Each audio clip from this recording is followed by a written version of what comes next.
All right, so thank you guys for joining in. Hope you guys had a good day. I just want to check in with everybody. Like, if there's something that we spoke about or we've touched in the past that somebody still needs clarity, or somebody's having doubts, or the explanation is actually mixed up, that we should address before we go further.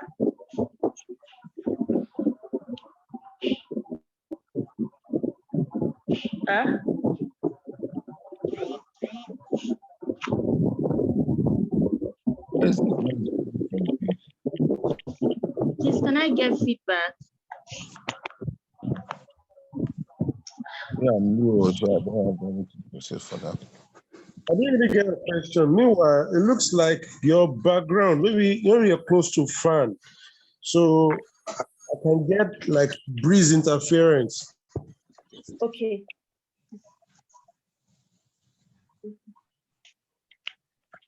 Okay, I've moved away. So back to the question I asked, like, is anybody having, any questions, anything that they need clarity about before we continue?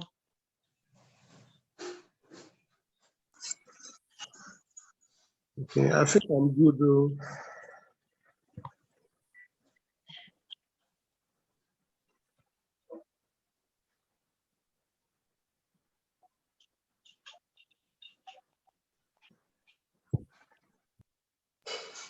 I think we can proceed. Okay. For the sake of those that are joining, I'm just going to give a little recap and move on. Because I'll be using examples from our past conversations so that everybody can flow. So when we started, we talked about sociology of development, what it means for a country to be developed from a sociologist perspective.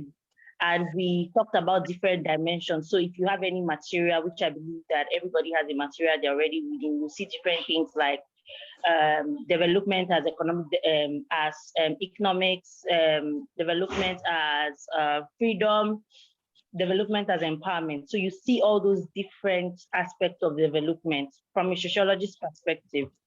Again, we talked about different concepts that have actually contributed to the conversation around development. So we talked about the HDI, if I'm correct, Human Development Index. And we talked about the HDI having three components, which we identified as longevity, level of education, and I can't remember the last one from the top of my head.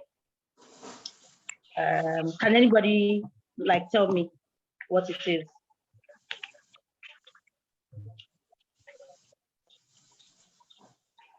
Can somebody tell me? I want to believe that people are, getting the points.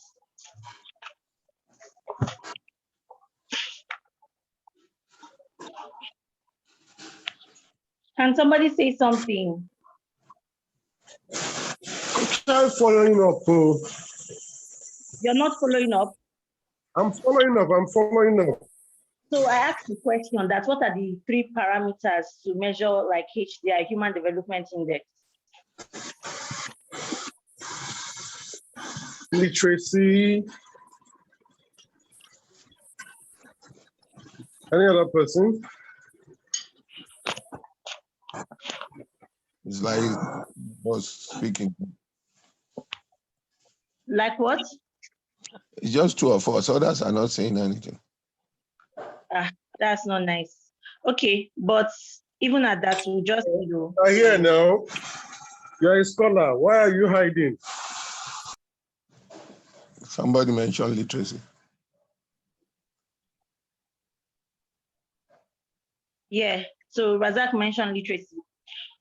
Another person.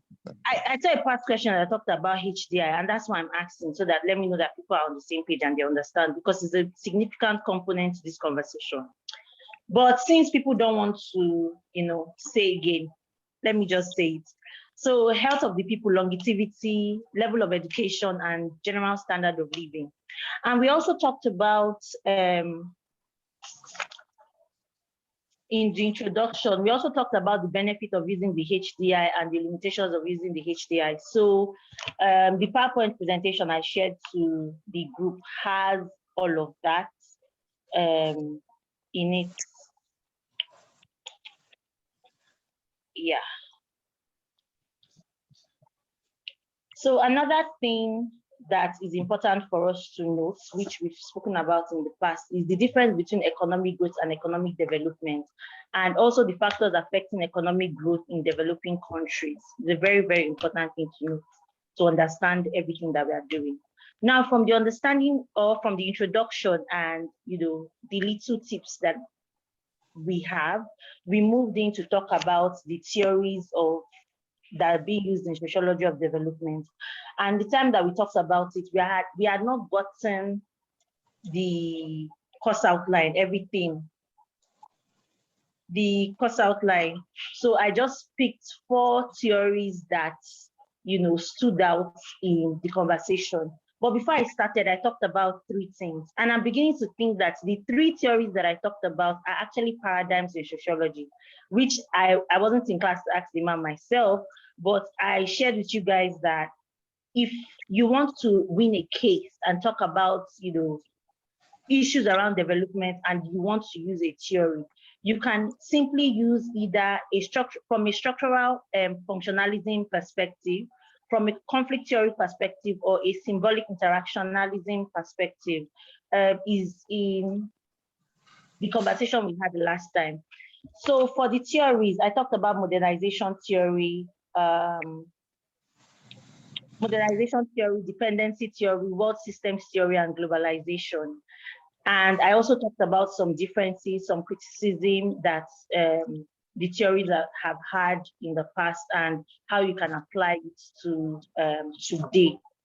So I talked about modernization, and I said that modernization simply means that people are saying that for you to term a country as developed, they are well educated, they have good social welfare and all of that. But if you look at it, it's not really the case in all situations. There are some countries that still have all those things, but when you look at other factors, especially when you compare it to a world systems theory perspective, looking at world systems, right?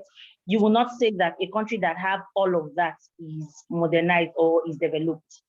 Then I talked about dependency theory, saying that the reason why nations are still underdeveloped or are still struggling in the aspect of development is that they are still depending on their colonial masters and is limiting their chances of growth and being developed. And again, another thing in modernization theory, a good way to understand it is using the Rostow's 5 stages of development. I feel like we should understand it in the Nigerian context. So for dependency theory, we talked about, okay, Nigeria is not being developed because they were colonized by British law, or like the British monarch and all that stuff. But when you put some other factors in development to other countries that were colonized by Britain, you see that when it comes to like index, like I can't give you countries top of my head right now, but when you look at their index, it is actually different. Some countries have moved further than Nigeria. They are more developed than Nigeria, but they were also colonized. I talked about world systems theory, stating that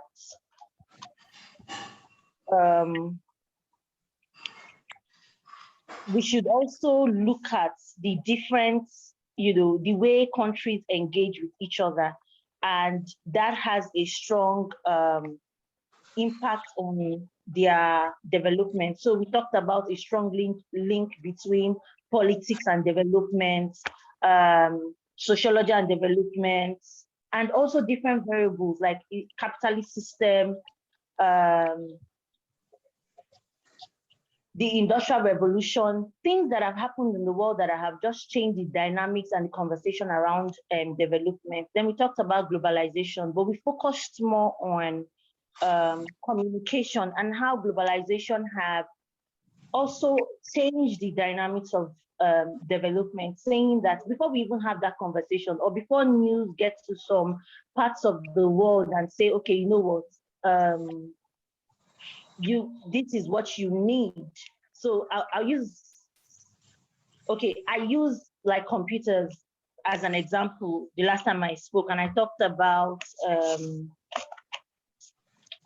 how before some rural areas start getting, they say, okay, everybody must have computer literacy, right? So before some rural areas get computer literacy, things might have moved on. They'll say, okay, you know what, you guys now need, but the new thing in vogue now is everybody needs to have Apple laptops so that we'll consider you as developed. So globalization theory is just saying that the world has become a global village and access to information is widespread.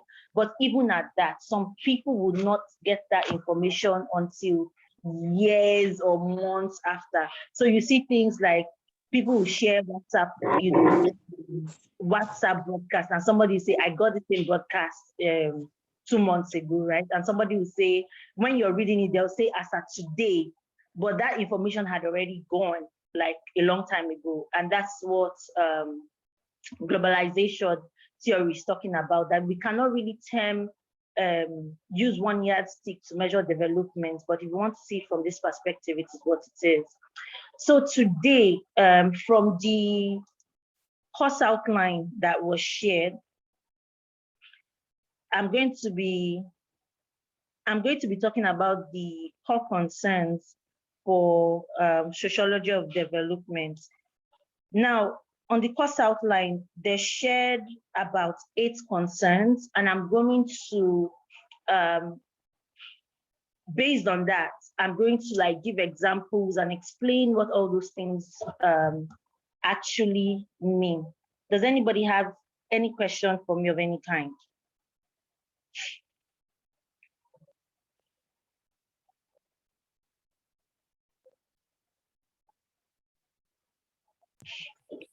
Go on. None from me. Okay. All right. So according to the course outline, right, we have the core concerns of sociology of development. The first one that is there is stratification, differentiation of access.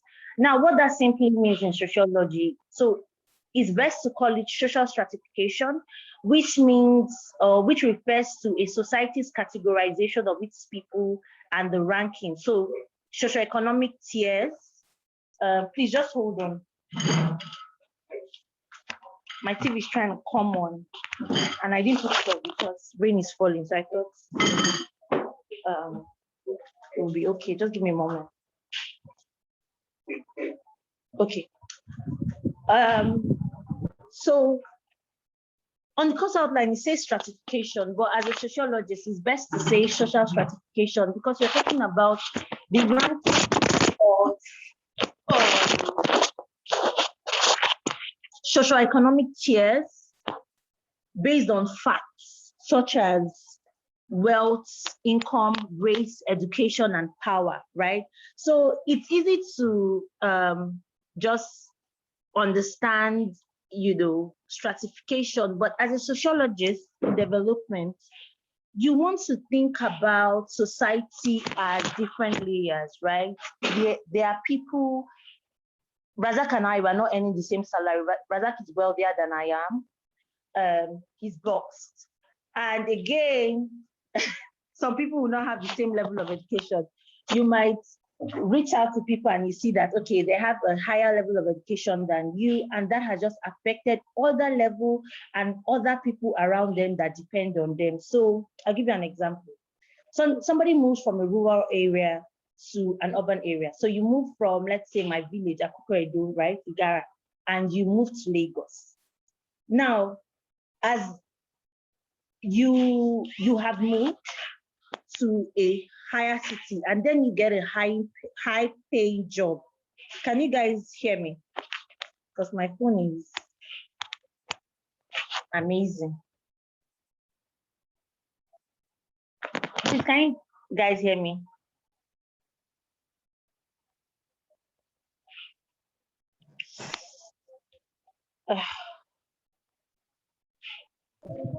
Yes, we can hear you.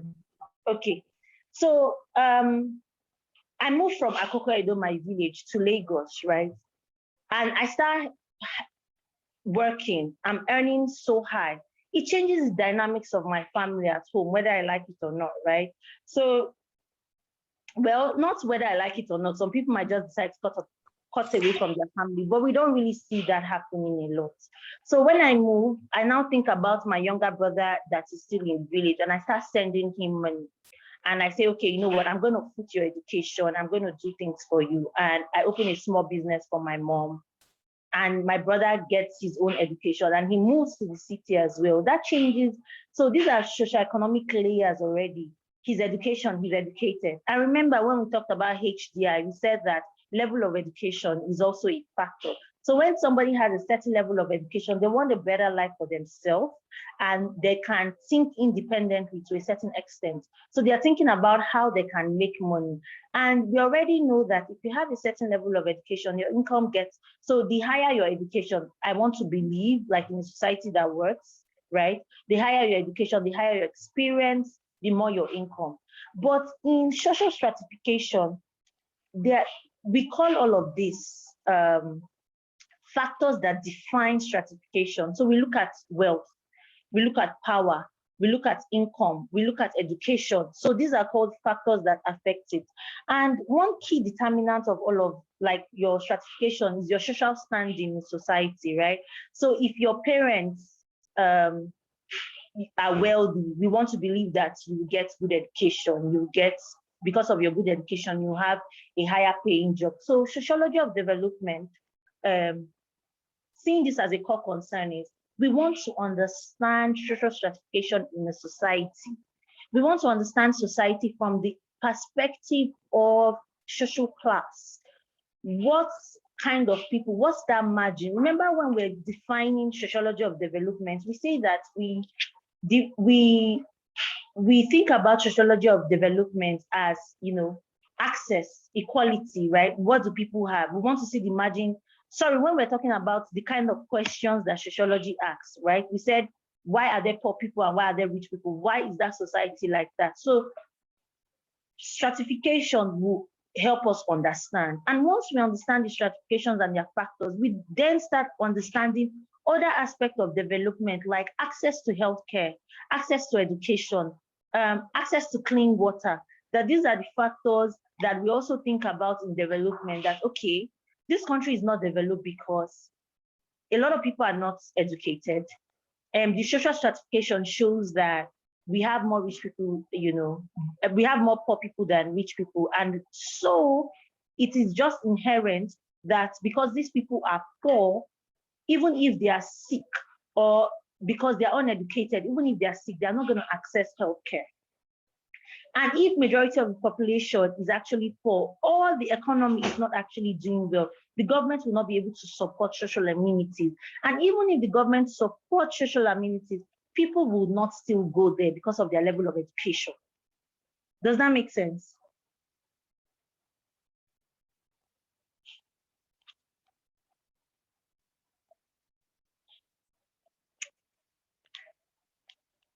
I want you guys to engage with me as much as possible.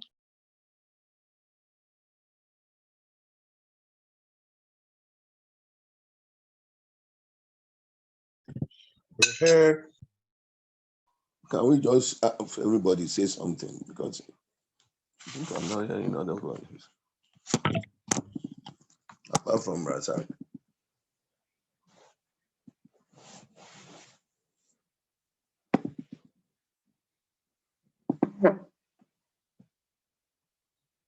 Madam Akako, French teacher, we are hearing you.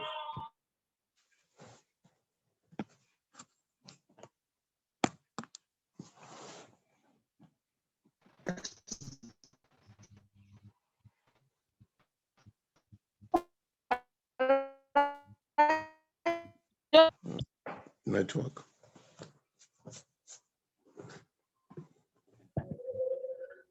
That the network in the area is affected by rain.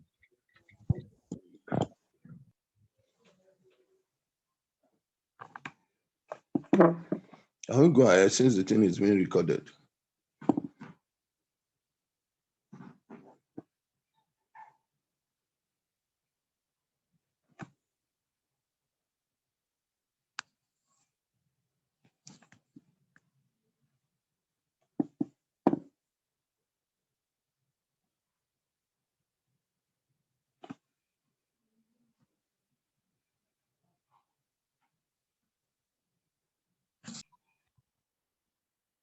Okay.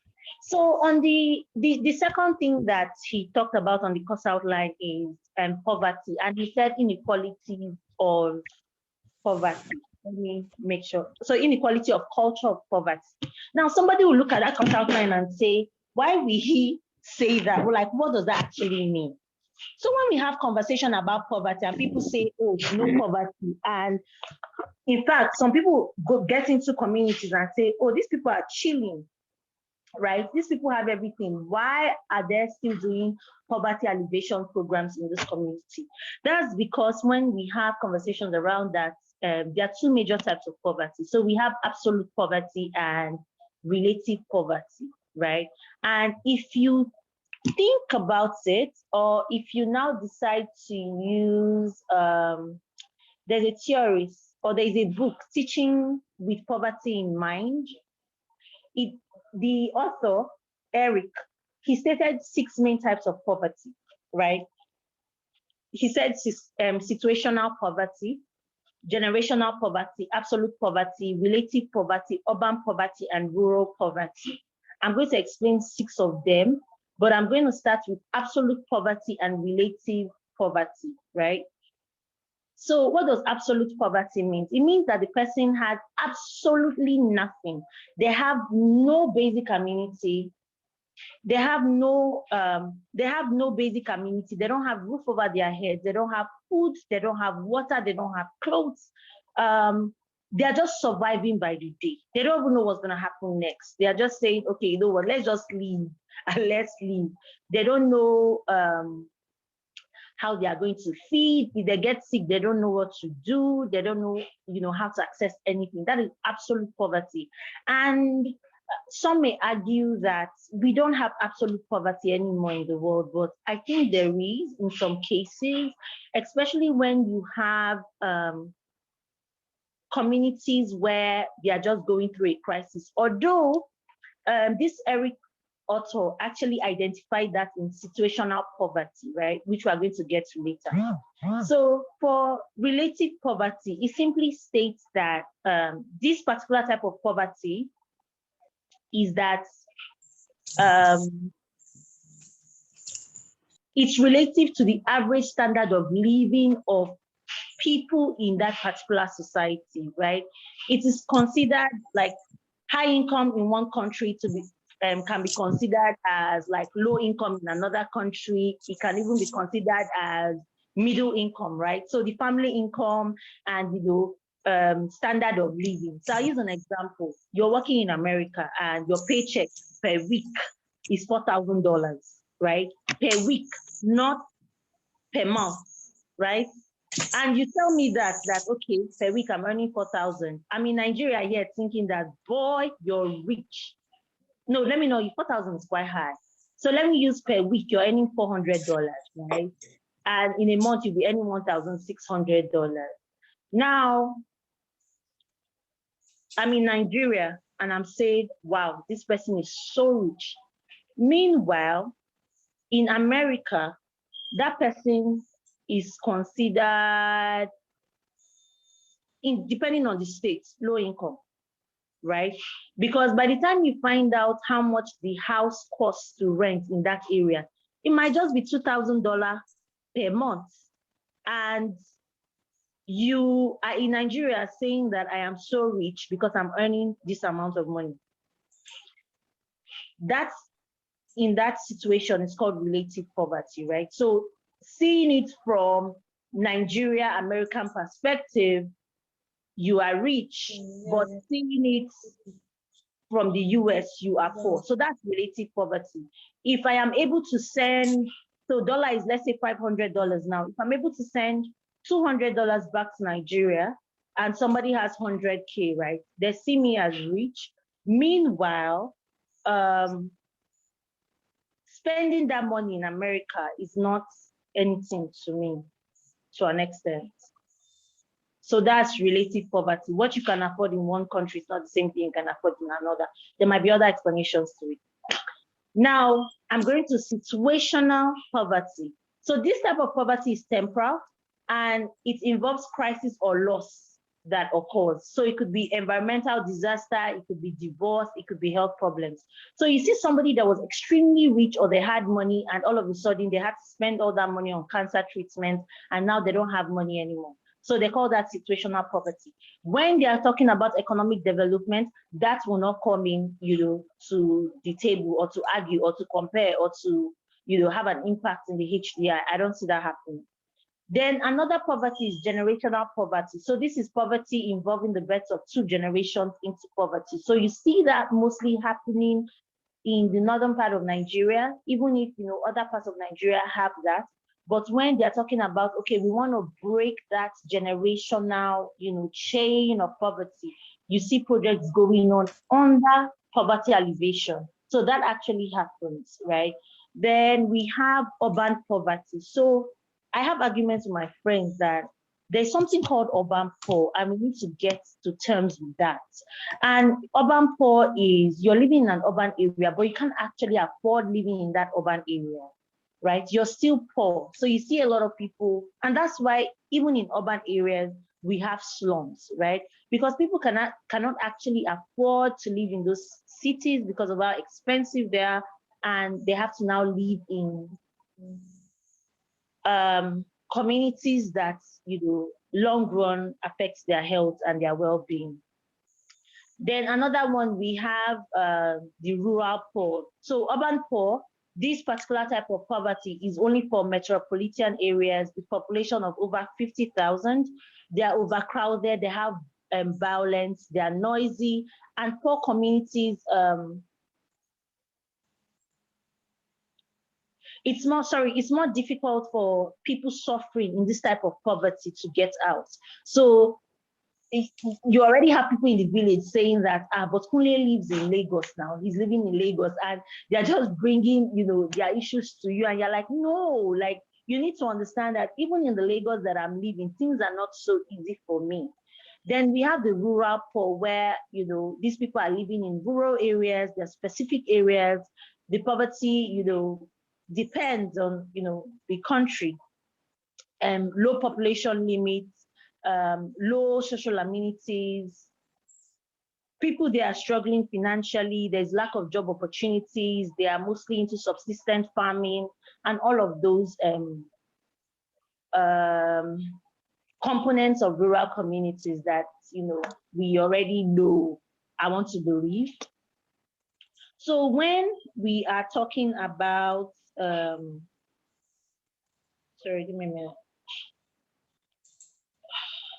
Why is this?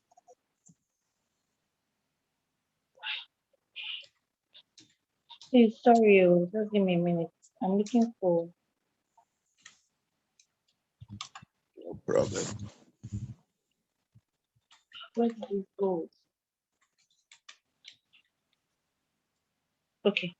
So when we are talking about the core concerns and we say poverty, then inequality of culture of poverty, it simply means that we need to understand poverty from the inequalities it bears itself. So relative poverty and absolute poverty.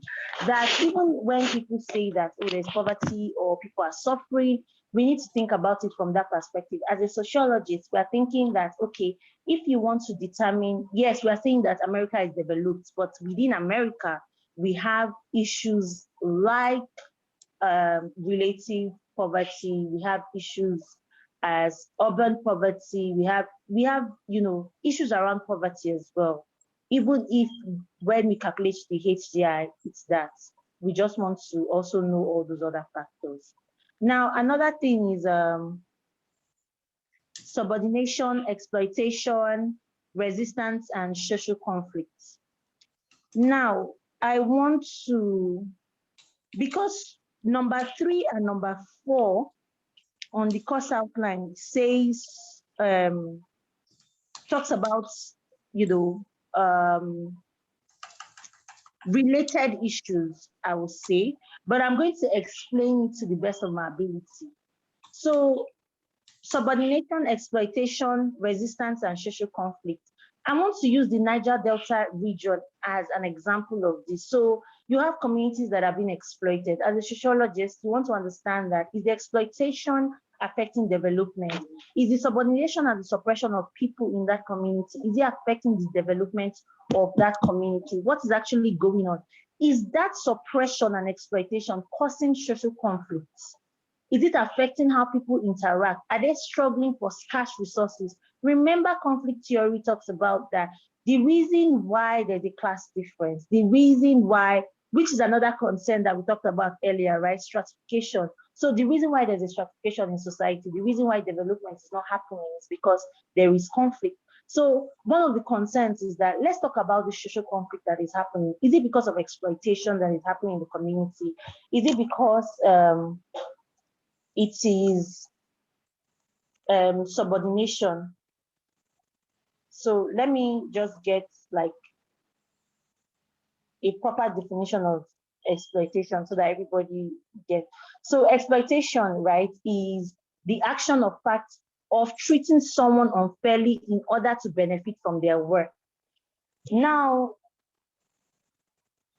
in this aspect of exploitation, right, you also want to see what is common in that society, right? What the people, the culture of the people, their way of living, have there always been that social conflict within them? So saying that there are different tribes or there are different ethnic groups. And that's why I said number 4 talks about divergent interest. And I want to hold on to divergent interest as political interest and political clash in terms of the social conflict that was being talked about. So for this third one, I think that we should just, because it has subordination in it, I want to use subordination as suppression, or I want to believe that subordination is suppression in this context. I want to believe that subordination is suppression in this context. So treating people, you know, in servitude, right? I'm trying to think of another example that I can use, but it's only the Niger, the oil spillage and all that conversation around it that's coming to mind as at now.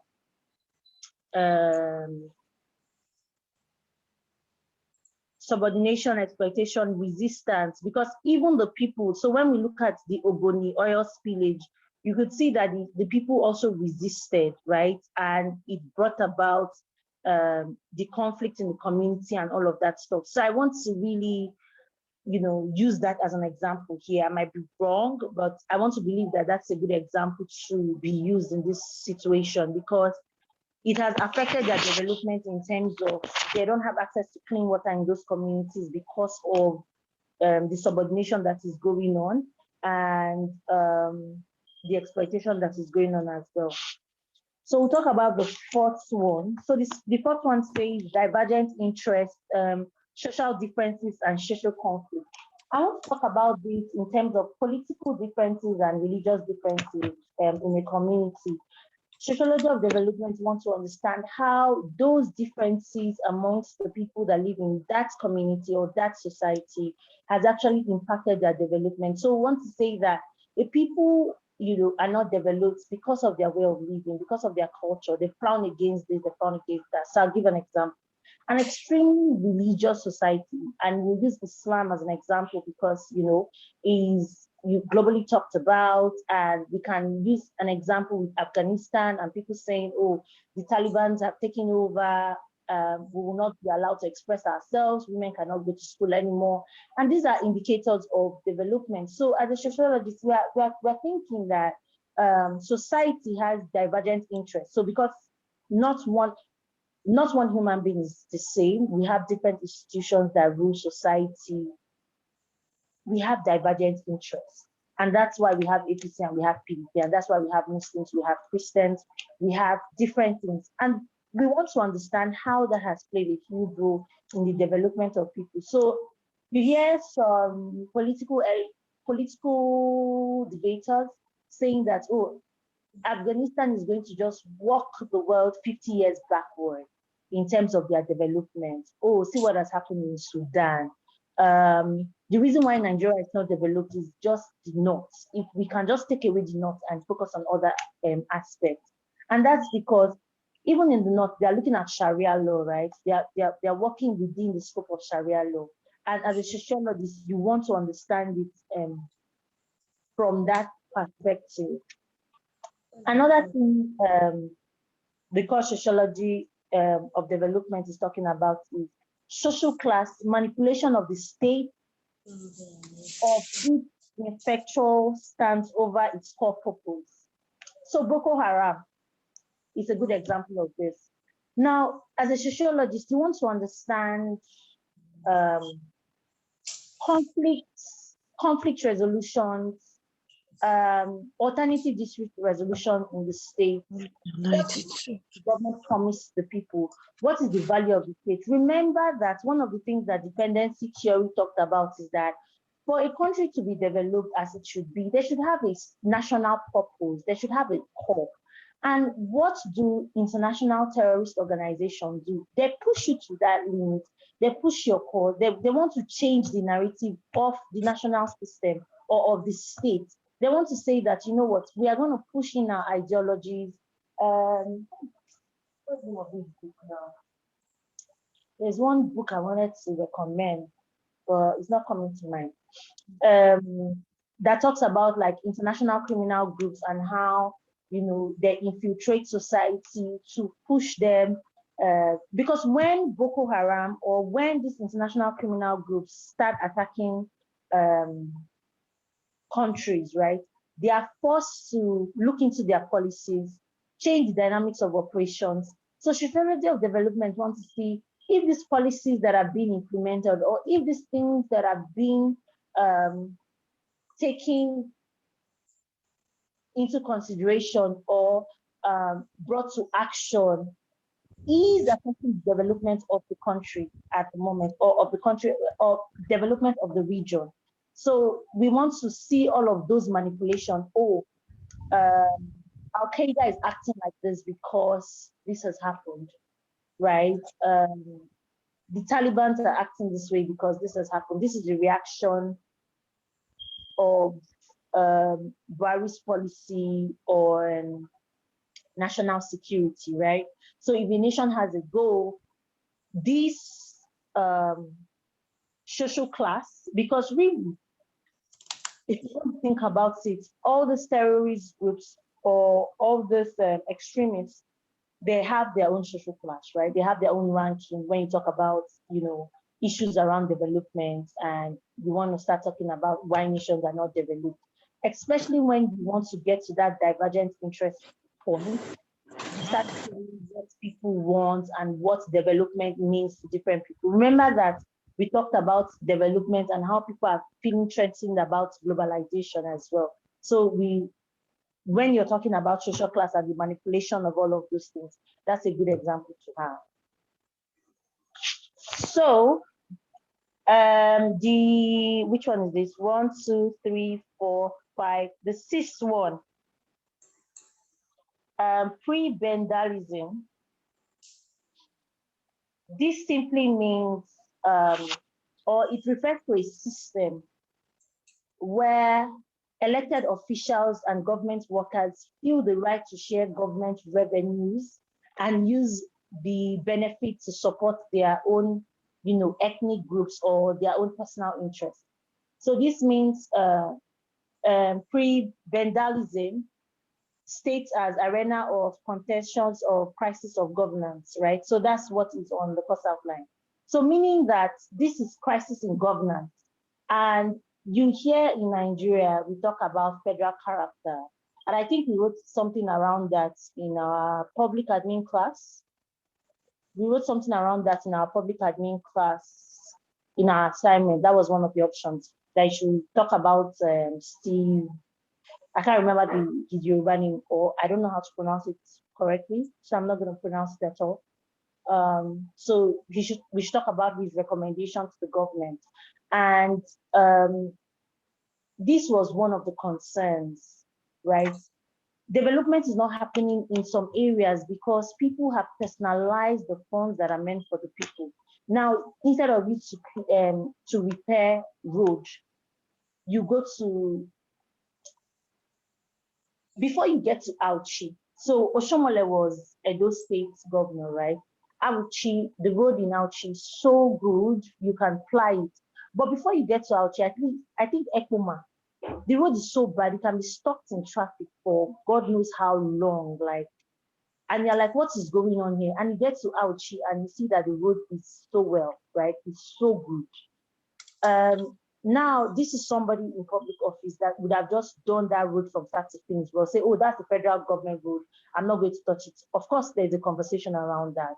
And we already know that if the roads are not motorable, the other aspects of development will be affected. So children might not be able to go to school because they don't have access to that road. Goods and services might not want to come there. So people might, like, when it comes to their businesses, might not have the chance to, like, operate business, or people will not want to engage with them because of, they can't access. Access is a big deal. And when it comes to healthcare, so there's an accident on that Abuja highway, and they're trying to get the person to, or Auchi, and they're trying to get the person to University of Benin Teaching Hospital, and they cannot get there because the road is bad. So all those aspects of development that we've talked about earlier on, you just see that because somebody has that in there. So we see nepotism and all of those when we are having this conversation. That is what sociologists want to talk about. How are government officials spending the government money? Are they using it to meet the needs of the people, or somebody is just taking it in for personal interest? The last one in the core concerns for sociology of development is gender, age, and spatial dimensions of development, involvement, participation, access to benefits. Now, this simply means that as sociology of development, or as people interested in sociology of development, we want to also look at society in the aspect of gender, male, female, binary, anyhow people identify as, right? We want to say who make up this society? What is the age group? And that's why when people are talking about Nigeria so passionately and say that, okay, Nigeria is, at a point where we can actually make a difference in the world, right? They say, oh, and it has such a young population, right? What are we going to do to these young people, bright minds? What are we going to do about them?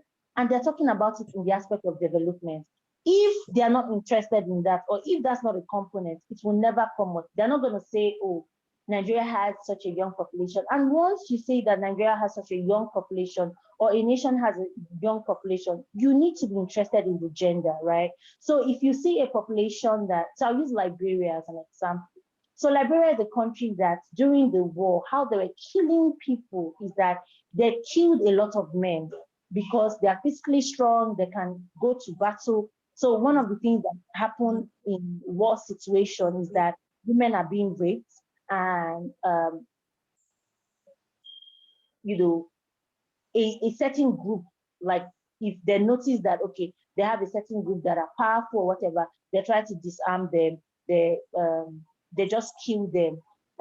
During slavery, a way to disarm the men were having anal sex with them, so they feel like in presence of everybody, so they feel very demoralized, weak, they can't fight back, they're fighting shame and all of that, so that they can defeat, right? So when you're talking about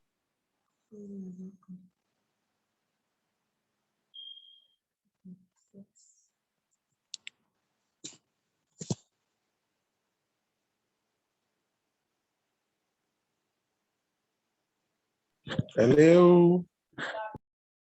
Hello. hi, it's just important that when we are talking about development in terms of gender and age and all these other dimensions, we in that last part is saying involvement, participation, and access, right? So if we're looking at Liberia and seeing that, okay, this is a society where the men were put together and killed, and now they have more women than men. We want to see more women participating in politics. We want to see more women having the conversations around development. We want to see more women active in society and the roles expected of them. We want to see more women active in the roles expected of them. We want to see that political participation, political involvement, and we also want to see them having the benefits. We want to see them enrolled in schools. We want to see them accessing healthcare and any benefit that the government have actually put in place. Sociology of development want to understand why people of a certain gender is accessing all these opportunities and why other people are not. So if we look at Afghanistan and the concerns that people are having, that 25 years ago when Taliban were in power, or how many years they were in power for, women were not allowed to go to school, right? So now we are looking at this gender not being able to access education.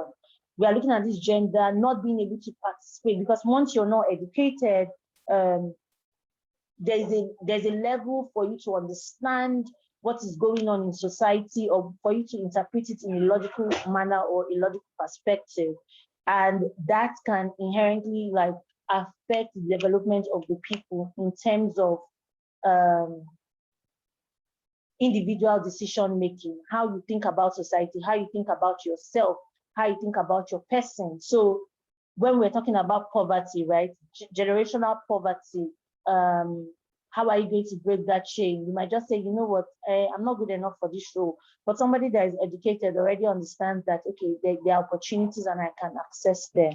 So in today's class, we've actually spoken about the core of the core concern of sociology of development, and we talked about social stratification at first, talking about the factors that make up social stratification.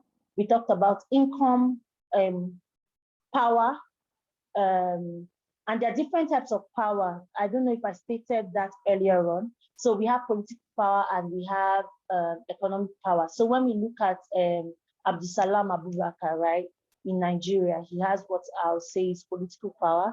And when we look at Dangote, he has what we call economic power. So we look at all this kind of power that individuals in society already have. We look at income, we look at level of education and all that factor. Then we talk about poverty and the inequalities of culture of poverty. So we talked about absolute poverty and relative poverty, which is very important in the conversation around poverty, and is mostly, a topic around economics as well. We also talked about other components of poverty or other types of poverty that you can relate to, but not necessarily relevant to this conversation, such as situational poverty, generational poverty. I can't remember the other one because I'm giving this class top of my head, and I need to also add to social stratification. A good example to understand social stratification is the caste system in India. If you want to understand that. So the caste system in India is that you're born into whatever it is, and that can also be for generational poverty. In India, they have a caste system. It promotes their caste level, right? If someone's family is a slave, will be a slave throughout. Anybody may be a slave throughout. If somebody is a king, somebody is, whatever the tag you have, that's what you do throughout. So that's a good, example if you want to think about social structure.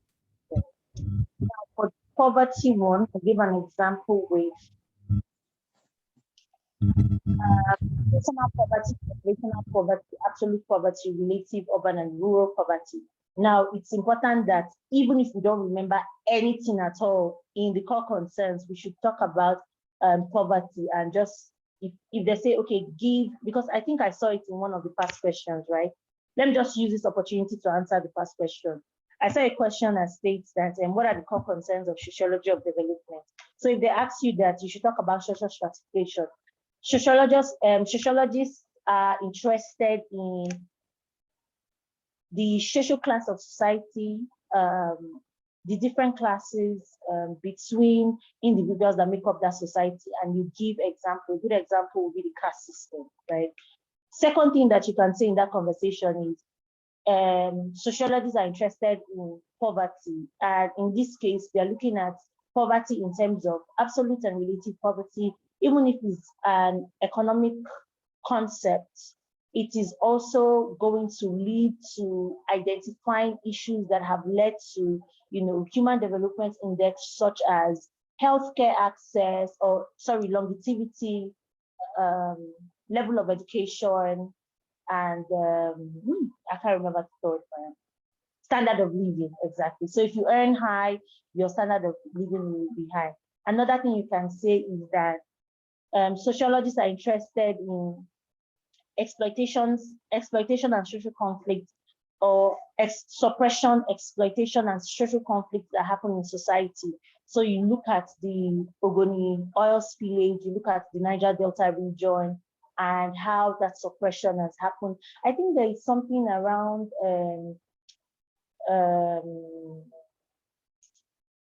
oil spillage too within the US and Canada, and how it has affected the water in Arizona, a conversation around that.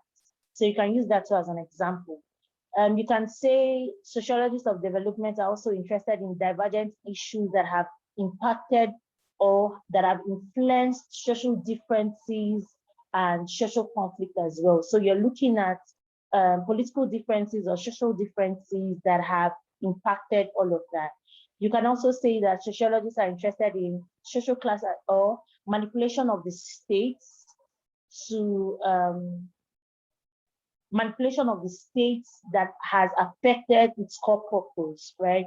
Saying that you're looking at events that have happened within a society or within a country that have made them to look back at what the country actually stands for, what they preach. So I'll use an example, right?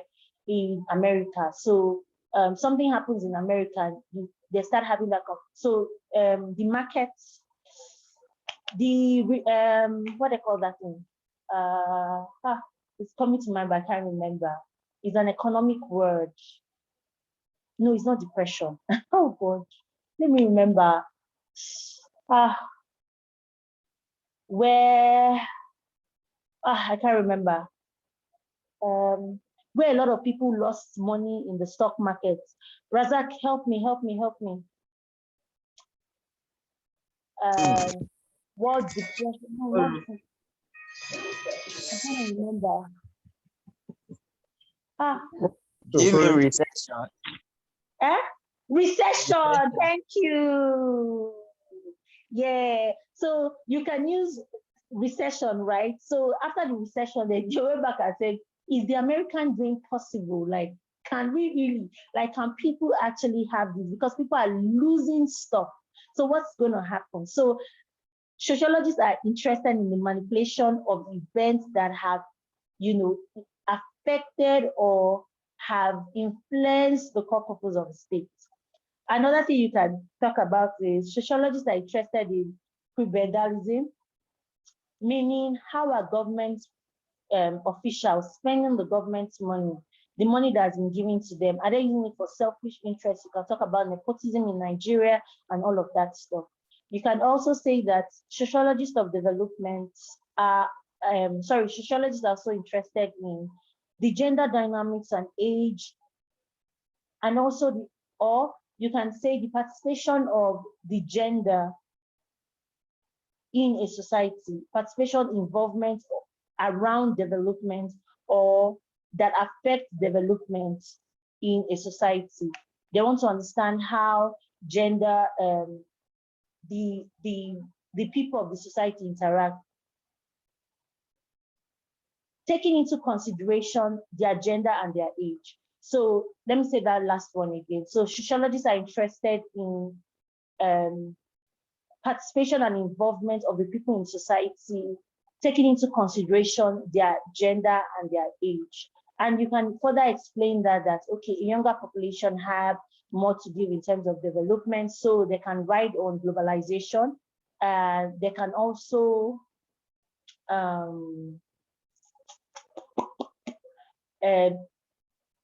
impact or influence participation or involvement. So we see older generations will not be economically strong. They might have the political power and they might have economic power, not putting it away from them.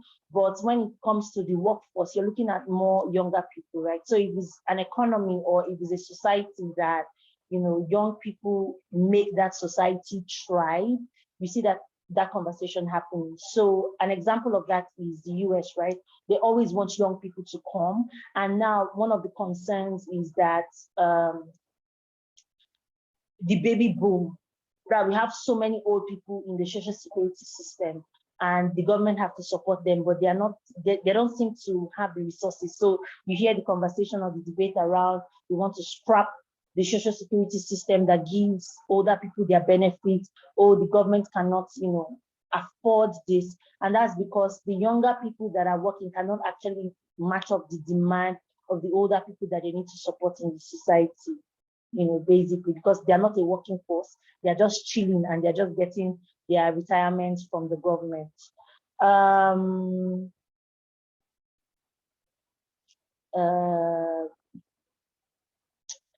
That's about that. Thank you guys for coming to my TED Talk today. I don't know if you guys have any questions for me.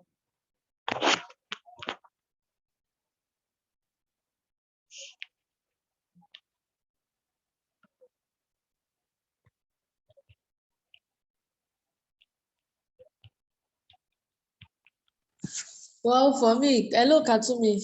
I'm with you.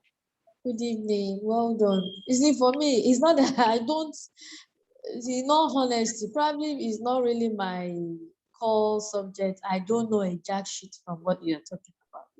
Let me just be sincere. I don't even understand the concepts of the whole thing, other than I want to read and pass for the exam. I wish I have a question to ask, but I don't understand. Let me just be sincere with you. Other than these explanations you are giving, you understand? So that's all what I have with me, but I don't have any question because I don't even understand the concepts. That's just it. For me, I don't know about others.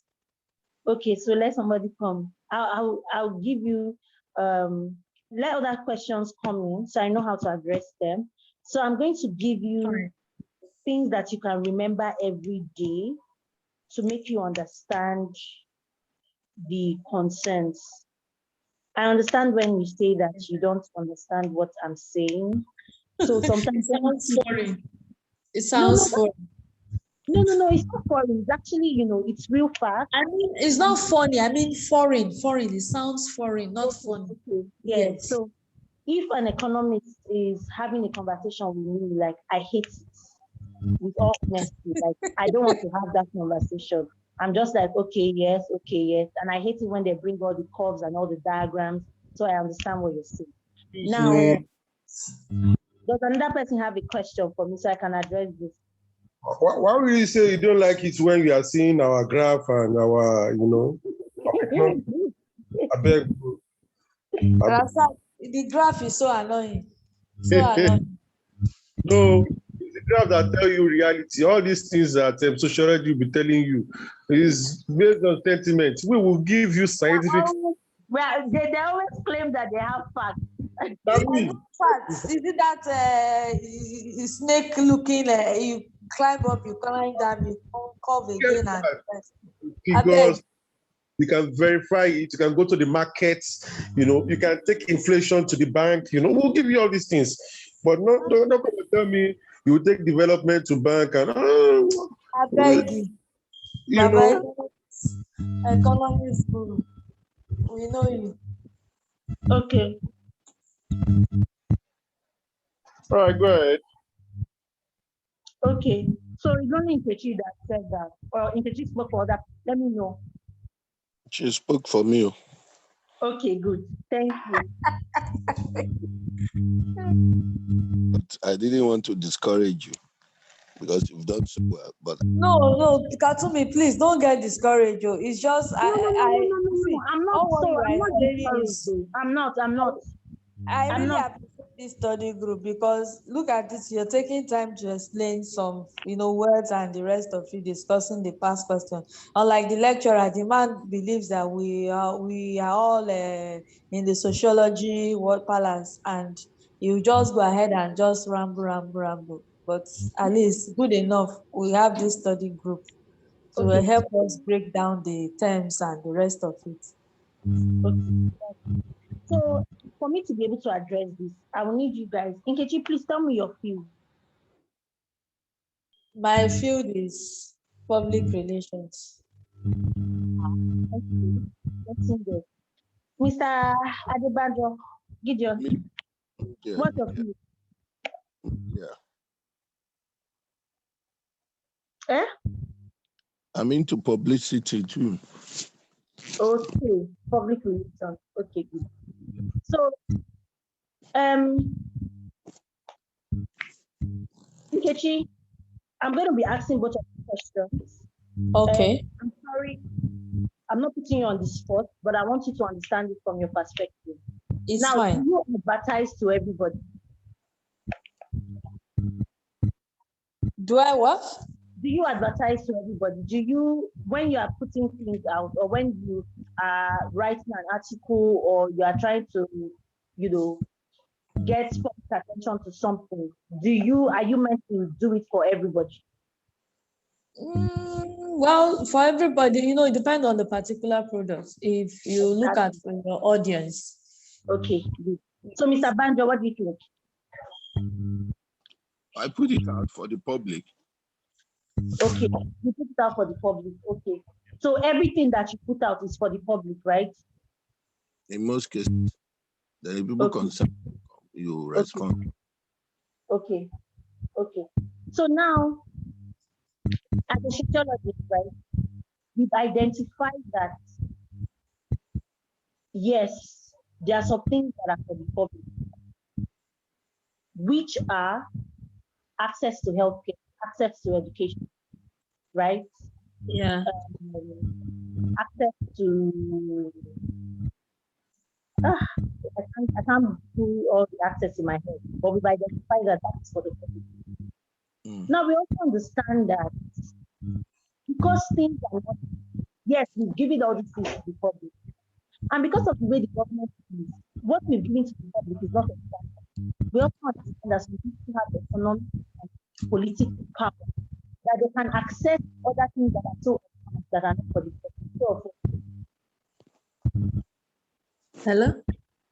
I said there are people that have political power and economic power, and they can access things that are not for the public, or they can better,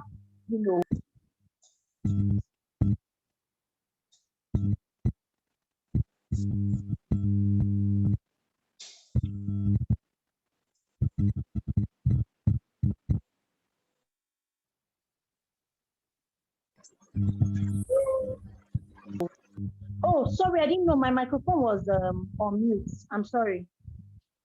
So I was saying that from what you guys have told me now about your kind of job, Ikechi says, depending on the product, we don't put out everything for everybody, right? We have specific people that we target. Yeah. As sociology, we understand that. So we've already identified that there are things that are meant for the public. Access to healthcare, access to education. That's for the public. Everybody has access to that. Now, everybody having access to that, as sociology, we also identify that there are some people that even after giving them this public stuff, they want to access better than that. So you see them going abroad for healthcare, you see them going abroad for education, right? True or false? True. So now a sociologist is concerned. That's why is it that this stratification has happened. So maybe the terms are too bogus for you to understand, but just remember that social stratification is talking about all those factors, all those inequalities that are happening. And in the course outline, stratification, differentiation, access. So it's talking about because of lack of access to education, people's income is different. Giving them different access to education and healthcare. I want you to remember 4 things in this conversation when it comes to development. I want you to always remember that education is at the core of development, number 1. So just tell yourself that, okay, me, myself as Gideon, I am also influencing the outcome of Nigerians, of Nigeria's HDI. Because when you enroll in Unilag, they take your data, right? They take, okay, how many people are doing masters, how many people are doing undergraduate. They submit that data somewhere. They are not just taking it. And when they are doing research to collect, okay, how many people are educated? How do you know that Nigeria has a population that is not educated to a certain level? Let me imaginary figure of 20% of Nigerians are educated. How does that come about? How does that conversation start? So sociologists are interested in that social stratification, in that class system. Why is it that some people are born poor? Why is it that some people are born rich? What's going on? And so now in this call, in Kuchi's work, he wants to say, you know what? Why is it that we don't push all our products to everybody? You already know why, because not everybody can afford it. 1. Secondly, not everybody needs it. 3, some people will get that product and it becomes complications for them in terms of health. And that is why we have the description. Oh, this medication is and I go. So when you think about sociology, I want you to think about your job that you guys already have standing principles that every day concerns you guys in your mode of operation. That's just the same sociologists are concerned. That as we're interested in development, we still want to understand issues. And if you notice, in some pharmaceutical products, they will even write there that there is ongoing research on the effect that this has. And in America, you see them advertising on TV. If you took, let's say, if you took the vaccine from 2018, Moderna, let me make Moderna, right? Because of course, this is good. Let's use the vaccine. If you took Khatumi's vaccine from 2015 to 2019, and you took that vaccine and you developed signs of cancer, you might be eligible to claim $50,000 because they've done research to think that okay, this vaccine has some cancer triggering components to it. Now that pharmaceutical company is concerned, and they are saying they're going to keep doing research and they're going to start funding all those concerns. That's the same way sociologists are concerned. They're like, okay, if we are looking at the stratification and social class, let's do something about it. Let's now, help people. Let's close the gap between race inequality, right? Let's close the gap. You see projects going on in countries that have dominant white communities, that they are doing programs that educate the Black people. So you see that some companies too, Shell, they've already said, okay, we've noticed that our company makes so much money, yet people in the area poor. You know what? Let's sponsor their education. Why are they doing that? Even as they are giving them money, they are still saying they're going to sponsor their education. Why? Because they identify that for them to be developed, they need to do that.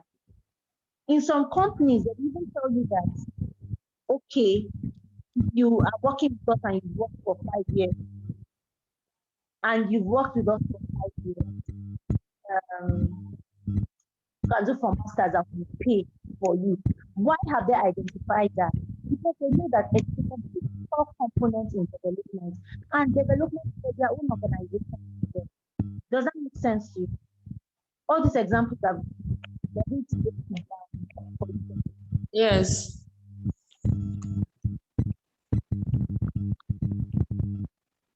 Mr. Gideon, do you understand? To an extent, the thing is cracking. So maybe Ah, by I'm really sorry. maybe by the time you bring out the points like you promised, it will help me more. Oh, okay. Thank you very much, Khatumi.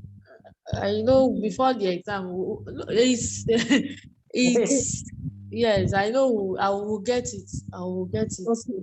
No, but when you read and when you see, I'll try and look for examples. So I'm really busy, like this big period of my work. And that's why I've not been able to, get around so many things. But by God's grace, I'll, put things together. Okay, so now let me go to the number 2, poverty.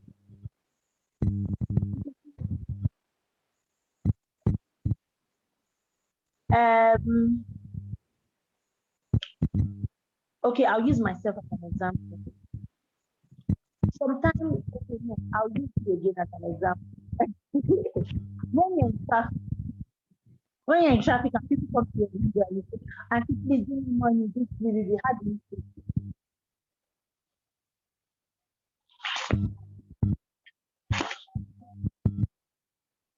Nkechi, how do you feel now? Do what? When people do what?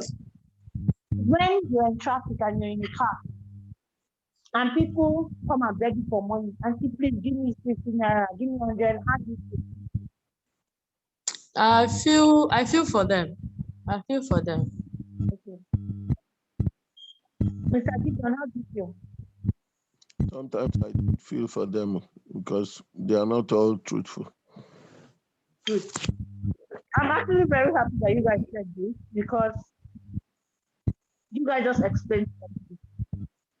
Now, Nkechi sees this people as saying absolute poverty, right? Yeah.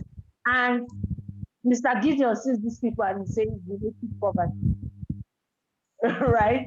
I beg, come and be great. You might even have one big house in your village. I beg, I'm managing my own life too, right? Why Nkechi is like, oh God, if I have my way, I'll take these people away from the city. Now, when we're having a conversation about poverty, I want you guys to think about the people that you care to. That there's absolute poverty, meaning that you have no access to basic amenities. You can't access healthcare, you can't. But related poverty, we're looking at two countries that if my friend in America, $100, that's not bad. That would mean nothing to the but right here, right now, that's something. And Mr. Gideon saying, I can give these people 100 naira now, they can jump into my video. But me, it's true. I need 100K. I choose the best to not that kind of feeling. Now, in that situation, it is not related to poverty because I think that Sorry, I didn't. What did you call the second one? I heard absolute. What's the second one? Relative poverty. Again, please. Absolute and relative poverty. Cracking. So relative. Okay. Okay.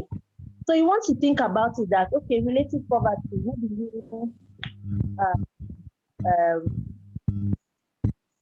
you might be richer than me. Somebody of Mr. Gideon's age, that same office, same everything as you, right? They can give that person 100K and the person will be like, nonsense money. And they might give you that 100K and be like, oh my God.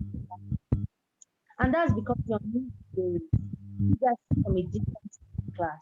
That person might just come from generational wealth, but he's just in your office and maybe he has some investment somewhere, but it doesn't really matter.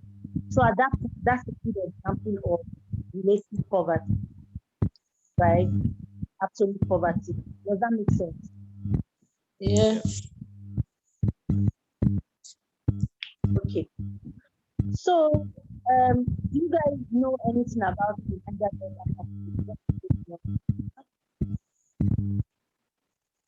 how we all started. Like, do you have any information about it? It's okay not to have, you know.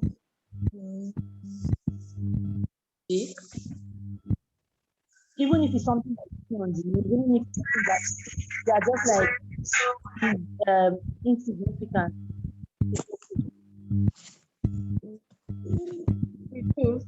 At least to an extent.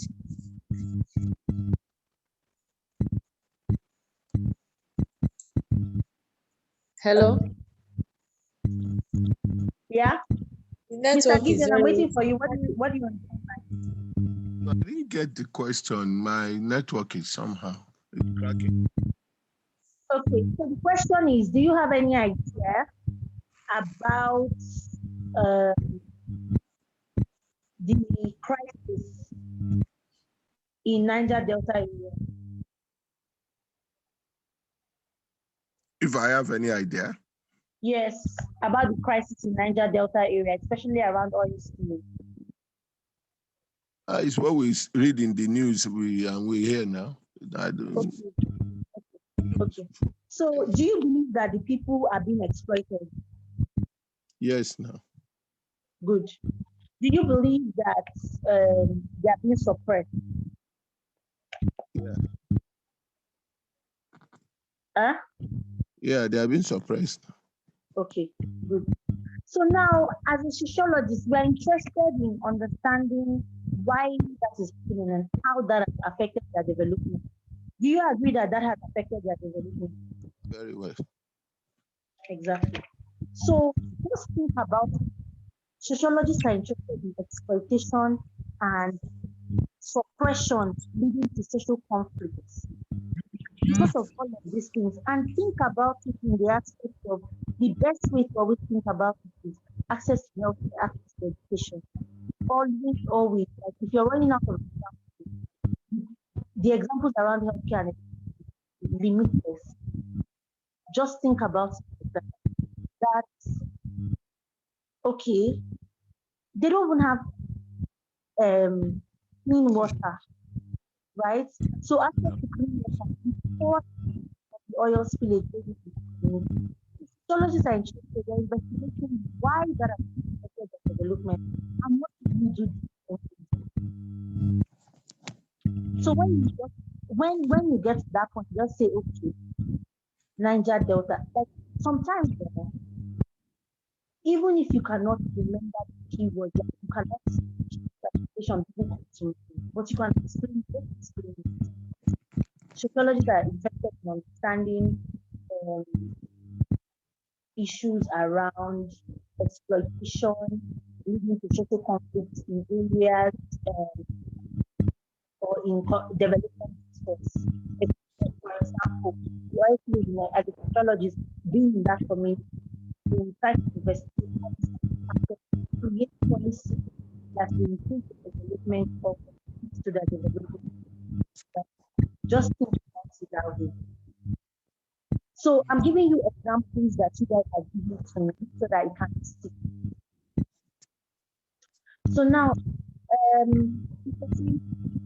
what political party are you interested in? APCP, SDP?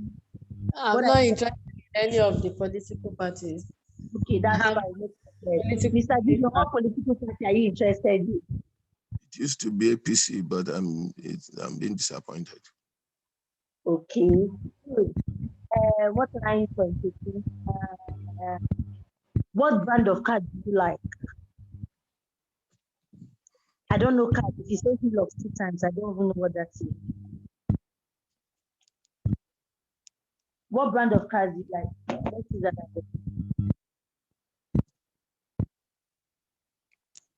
Mine is Toyota. Okay.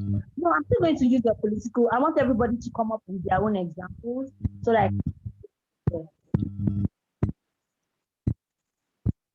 Inkichi, what's your own? What brand of car do you like?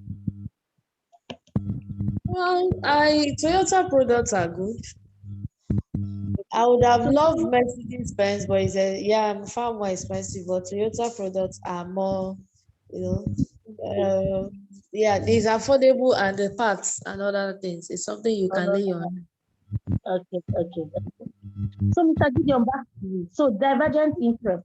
Why do you prefer PDP, or I don't know which one? Which one did you say? I'm sorry.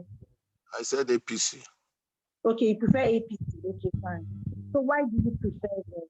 What stands out for you? And it's okay, no wrong or right answer.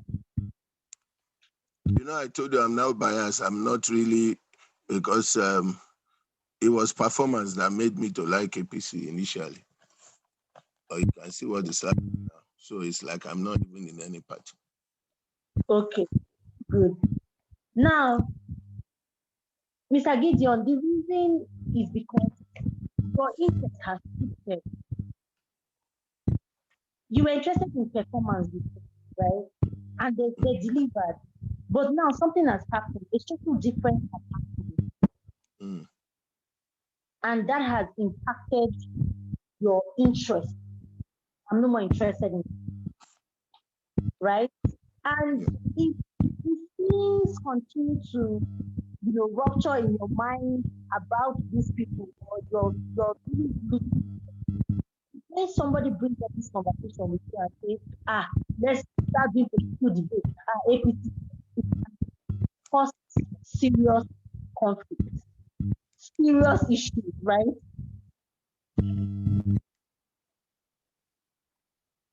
Mr. Gideon. Yeah. Okay. So now, Nkechi, back to you. You prefer Mercedes to Toyota. Now, do you have the people around you? What car do they use the most? Toyota. Exactly. So now, you like Mercedes. All things being equal, is a Mercedes thing to get. You have the power, you have the fact, you have the economic resources. It's the Mercedes, right? Because when you're talking about that expense, that alone already talks about social difference. That alone talks about education in a different aspect, right? And in India, we talk about poverty, right? Relative poverty, not actually poverty. Relative poverty is that I already have a car, okay, but somebody's already driving the Mercedes. That's what I want, right? So, but for you, divergent interest and social difference and social difference, the day somebody comes and insults you for your interest, that see this one, you can't really buy Mercedes, you give it to the person, true or false?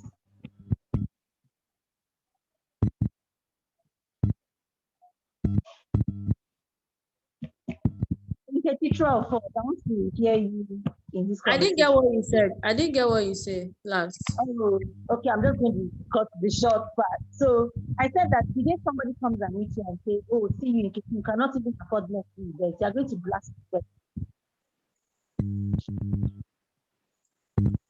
Hello? That I can't afford what? Hello? You can't afford the Mercedes Benz that you like, but you already have Toyota, and they tell you cannot afford Mercedes Benz. They're going to blast the person, right? Sure. Exactly. So that's it about conflict because of social difference. If someone comes and meets me and say, you know what, it's only Mercedes that can drive in this life. I don't even know how you guys are picking with Toyota. Oh my God. You're just going to be like, what's the meaning of this nonsense? Like, what does this really mean? I beg. Like, it will bring about something. And that's what's happening in Nigeria. We have different interests. We are from different countries. We have different mindsets about how the world should be, about how Nigeria should look like. So when we're already having a conversation, things are already popping up. So in this case, you talk about I use religion, right? I use Islam, I use Islam, I use Christianity, I use the North, I use the South, I use all that examples. There are different ideologies. If people come around to that, you already know the kind of policy that you are now. If a Muslim should come, you already know the biases. So it brings about conflict. So a sociologist said that all these interests that you guys have, all these personal interests, divergent, different personal interests that you guys have, how has it affected and how is it causing conflict? Remember that the first thing about conflict is the exploitation and exploitation of people. Now, this one, the ideology of people. How has it impacted conflict in society? Does that make sense? So the first one is exploitation. The second one, personal interest or differences in interest. How has it affected?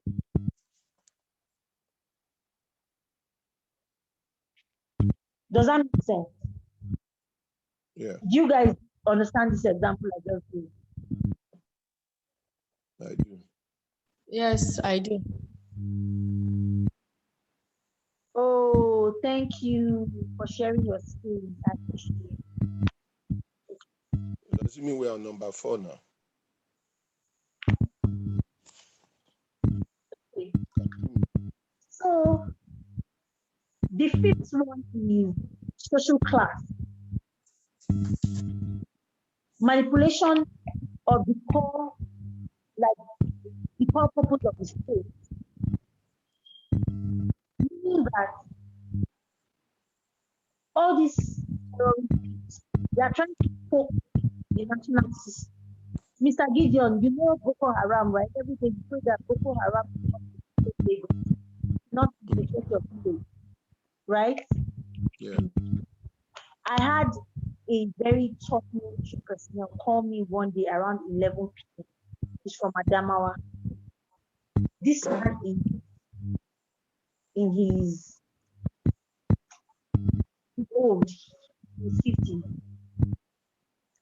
and he was crying on the phone, like no jokes, crying on the phone. People have just does not know, you know, was does not know. He just called me for me to pray for his family. So think about you as an individual saying every day to yourself, I don't know. And if worse comes to worse, you don't mind moving on with yourself. If you have your mom in a rural place, your family talking so much and around at enter there, you mind bringing them to you?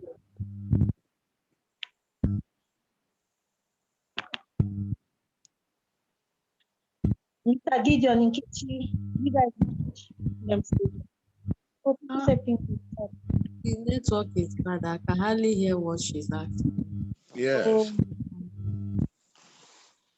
okay, Yeah. I'm sorry. So somebody just okay. So we'll soon be done. Okay, so when you think about that is going because of your there are certain things you can want to be in Zoom class, there's something that you can access. That is why you're here. Another thing we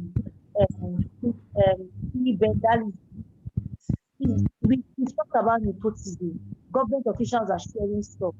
Just think about how somebody in government is using money for personal gain. Just think about that.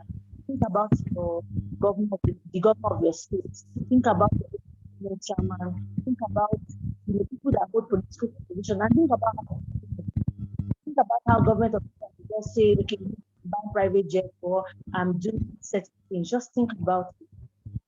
Then the last one, gender is special dimensions of development, involvement, participation, and access to benefits. Just think about access to healthcare, access to education, political participation. Just think about all of these things. Those things help you to understand and inform your decision around the sense of sociology when it comes to development. So I left my food out. I left my food. Wow. I hope I've explained to everybody. Thank you very much, Khatumi. Oh, wow. I hope this Thank class was you very useful. much. Appreciate.